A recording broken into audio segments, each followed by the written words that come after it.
Не болды? Соншама жылдырап тойға баратын адамсың. Ақ көйлек киген, көк көйлек киген құрбыларым да бар. Сөзін кім жазғаны белгісіз. Екінші жолдан кетті ғой.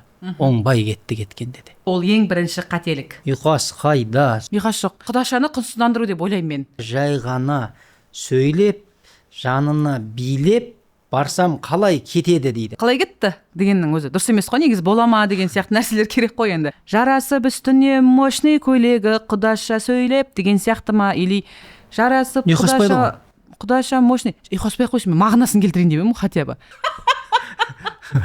Құдай өзі кешірсін. Деген көйлек деген ұйқас қиын ба? Хит болатын сөз деген ол орысша сөз емес. Сөзімнің қысқасы я тебя люблю дейді. Если ты хочешь, сақина куплю дейді. О, ұйқас бар. Еркебұлан ұмытпасам, осы өлең үшін Қырғызстан Республикасында өткен Орта Азия хиті деген номинацияға ие болды. Басыма сәл бақ қонғанда, менің атым мақталғанда, арайланған ақтаңдарда, бол жанымда. Аягөзім қадірлім, ақ жүзіңді сағындым, қайда жүрсең, мен сенің айнымайтын бағыңмын. Әттең ай,